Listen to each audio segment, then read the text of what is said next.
शब्दों में नहीं की, उन्होंने अपने जीवन में चरितार्थ भी की है। उनके जीवन का एक प्रसंग है कि एक बार उनके पुत्र से एक अपराध हुआ। उनका पुत्र एक रथ लेकर जा रहा था और उस रथ की चपेट में एक गाय का छोटा सा बछड़ा आ गया और वो इतनी बुरी तरह चपेट में आया कि वो तड़प तड़प के मर गया। लेकिन उनके पुत्र ने उसे बिल्कुल ही अनदेखा किया और वो वहां से चला गया। लेकिन उसके जाने के बाद उस बछड़े के शव के पास उसकी माँ जो गाय माता है वो आकर बैठ गई। उसके कुछ समय बाद उसी रास्ते से माता अहिल्याबाई होलकर जी अपना रथ लेकर निकली। उन्होंने देखा उनके मार्ग में एक गाय अपने बछड़े के शव के पास बैठी हुई।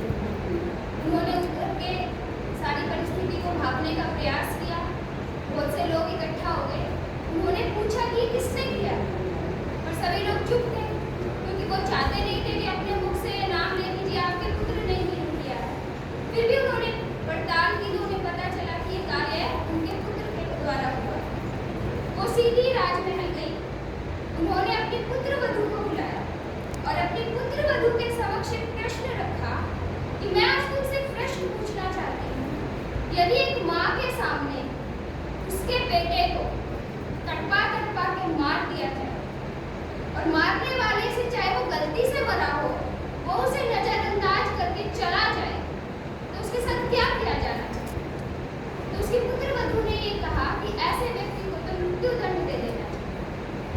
वो सीधी राजसभा में गई और उन्होंने यह घोषणा की कि क्योंकि मेरा पुत्र एक बच्चे के मृत्यु का कारण बना है उसकी माँ के सामने, और यदि घटना हो भी गई थी गलती से तो भी वो उसे नजरअंदाज करके वहां से चला गया, बजाय उसके कि वो उतर के देखता, उसे बचाने का प्रयास करता। तो आज मैं ये घोषणा करती हूँ कि जिस तरह से उस बछड़े को इन्होंने मारा उसी तरह एक रथ तैयार किया जाए और उस रथ की चपेट में इसे लाकर तब तक मारा जाए जब तक ये मर न जाए। अब रथ की डोरी को हाथ में थामने के लिए कोई तैयार नहीं हुआ क्योंकि राजमाता का पुत्र सामने। यह परिस्थिति देखकर राजमाता ने अपने हाथों में जो बागडोर पकड़ी रथ की और वो दंड देने के लिए जैसे आगे चली, गाय माता समक्ष आ गई रथ में। उसे हटाने का बार बार प्रयास किया गया लेकिन वो हटी नहीं, बार बार सामने आ जाती थी। तब जो राजगुरु थे उन्होंने कहा कि ये गाय माता ये संदेश दे रही है कि माँ को अपने पुत्र की हत्या से अपने हाथ नहीं करने चाहिए। इन्होंने आपके पुत्र को क्षमा कर दिया है, आप भी अपने पुत्र को क्षमा कर दीजिए।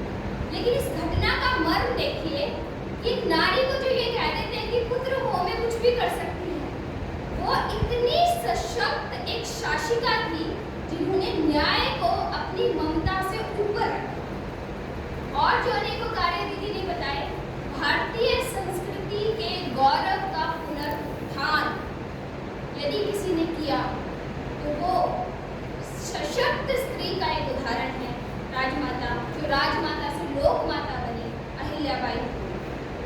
आज हम जितने भी अपने जो मुगलों ने, आक्रांताओं ने हमारे राष्ट्रीय गौरवों को अपमानित किया, तबाह किया, विध्वंस किया, उसके जीर्णोद्धार का कार्य तो यह दर्शाता है कि जब तक स्त्री अपनी संस्कृति की ध्वजा को लेकर खड़ी है, किसी देश की संस्कृति कभी नष्ट नहीं हो सकती। ये सशक्त महिला का उदाहरण है और इसीलिए ये हमारे लिए एक प्रेरणा है कि अपनी संस्कृति को हमें गर्व के साथ अपने माथों पर धारण करके आगे बढ़ना चाहिए।